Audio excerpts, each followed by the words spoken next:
somos el circo de verdad. No es posible que don Evo Morales, después de que el pueblo creyó tanto en él,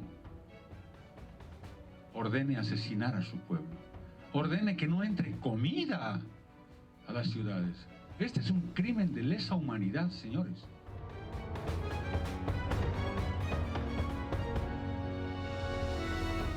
Pues ya lo han visto y ya lo han escuchado, son las dos caras de la moneda. Evo Morales, el que fuera presidente de Bolivia durante 14 años y que está asilado en Argentina desde el pasado 12 de diciembre, vuelve a la carga. Dice que quiere regresar a su país para volver a ser el líder político. Pero las cosas se le han puesto bastante difíciles porque la presidenta interina y en este caso el fiscal han pedido una orden de detención en su contra. Los cargos, esos mismos que estaban escuchando ustedes. Para hablar sobre esto tenemos con nosotros al doctor Carles Sánchez Berzaín, director del Instituto Interamericano por la Democracia y exministro de Defensa de Bolivia. Muchísimas gracias por estar con nosotros. Encantado, buenas noches. La respuesta creo que es obvia. Él dice que quiere regresar a su país para ser presidente, pero le ha salido una piedra en el zapato y una piedra que le puede costar además el pie.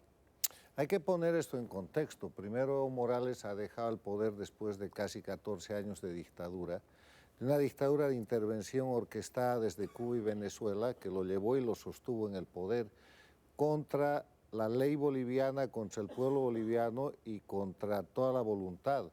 Él ha salido del poder después de hacer públicamente un fraude y cometer una cantidad de delitos, y cuando ya estaba fuera del poder ha cometido más delitos de los que acostumbra hacer desde hace 30 años. Amenazar, matar, bloquear, hacer lo que se ha visto ahí. Y es por esas acciones criminales posteriores a su salida del poder que ha sido enjuiciado y que es buscado hoy día por la justicia boliviana. No es un juicio político, no es un juicio de responsabilidades, no es un juicio al expresidente o al exdictador, es un juicio al ciudadano que desde México instruye bloqueos, matanzas, que hace intervenir fuerzas externas como las FARC, que saca grupos de narcotraficantes y de cocaleros a agredir y a bloquear al pueblo boliviano para matarlo de hambre. No, y que impidió además el paso del combustible, que impidió el paso de los alimentos. O sea, quiero decir, hay cosas que están más que probadas. Cosa en la que es reincidente porque hizo lo mismo el año 2003 para derrocar al gobierno de Sánchez. No, y además el intento de permanencia en un gobierno que ya desde hace tiempo no le pertenecía, porque él, recordemos que además tuvo que cambiar la Constitución para poder presentarse nuevamente a una elección. Bueno, creo que la anterior había dicho que no había sido válida y eso le permitió volver a presentarse y ahora quería cambiar la Constitución. Es un hipercrímenes permanente, o sea, es delito tras delito, y ahora está acusado por la última parte de los delitos.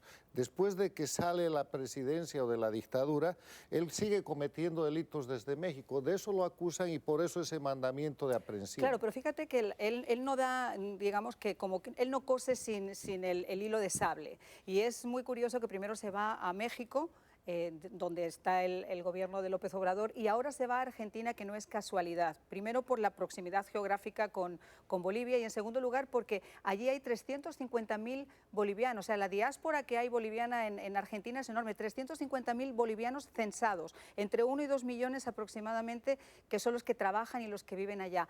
¿Por qué crees que está haciendo esto desde Argentina? Primero, Evo no es Evo. Aquí hay que ver quién es el estratega de Evo y eso es Cuba. Él está siguiendo la estrategia de su titeretero principal, que siempre fue Cuba. Va a México, México va a La Habana, ese es un pequeño detalle que no hay que perder, regresa a México y de inmediato se va para la Argentina, donde se ha instalado un gobierno castrochavista que es el retorno del kirchnerismo, que ha recibido muchos favores y ha dado muchos favores a Evo Morales, y Evo Morales va a la Argentina para conspirar, para complotar, para desestabilizar la democracia de Bolivia, y se traslada a la frontera con Bolivia. Él está técnicamente a 8 minutos de la frontera de Bolivia. Por eso te hacía esa pregunta, porque a mí me llamó poderosamente la atención la proximidad geográfica que ha escogido para empezar a lanzar este movimiento. ¿Por qué él quiere regresar? Vamos a escucharlo. Si plantean elecciones libres y transparentes, que acabe la persecución política y que me dejen entrar a Bolivia. No soy candidato, no voy a ser candidato en esas elecciones, pero tengo derecho a hacer política como político. Si no me permiten entrar, voy a ver la forma de buscar, acompañado por personalidades, por la prensa, me voy a entrar allá a hacer campaña. No tengo miedo a la detención. Bueno, pues después de escuchar estas declaraciones no puedo evitar leerles la perla de Twitter que hizo en el día de hoy. Dijo: a 14 años de nuestra revolución, el mejor regalo que recibo del gobierno de facto es una orden de aprehensión injusta, ilegal e inconstitucional. No me asusta, mientras tenga vida seguiré con más fuerza la lucha política e ideológica por una Bolivia libre y soberana. Es conspiración pura y dura castrochavista. Él está siguiendo la agenda que le ha hecho la G2 cubano. Pero hace falta tener cara dura. No, es que ni él escribe sus tweets, se lo escriben. Entonces, eso es parte de la digitación. Evo es un extraordinario títere que lo que sí sabe hacer es narcotráfico, porque él ha construido en Bolivia un narcoestado, que es un tema por el cual no ha de tardar en ser enjuiciado. El próximo mandamiento de detención que tiene que tener Evo Morales es por narcotraficante, por haber establecido en Bolivia un narcoestado, y ese es el objeto central por el que quiere volver. Lo que es la cadena de narcoestados dirigidos por Cuba, integrado por Venezuela, Nicaragua, con la alianza Honduras, de los Kirchner y con el contacto con México, han perdido el eslabón principal de producción de cocaína.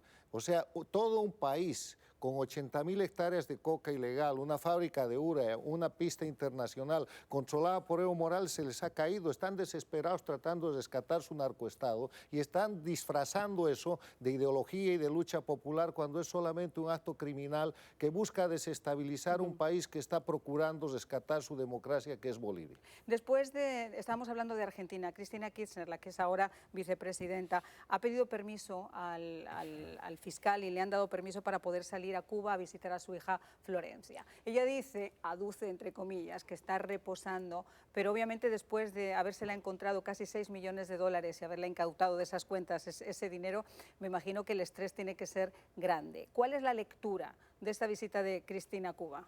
Pura farsa. De nuevo, el castrochavismo operando.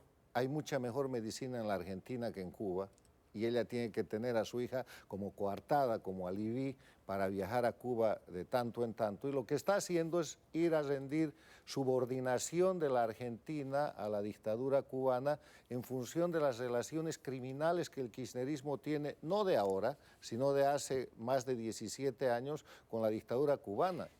Bueno, pues le agradezco muchísimo que haya estado con nosotros, exministro de Defensa de Bolivia, doctor Carlos Sánchez Berzahín. Muchísimas gracias.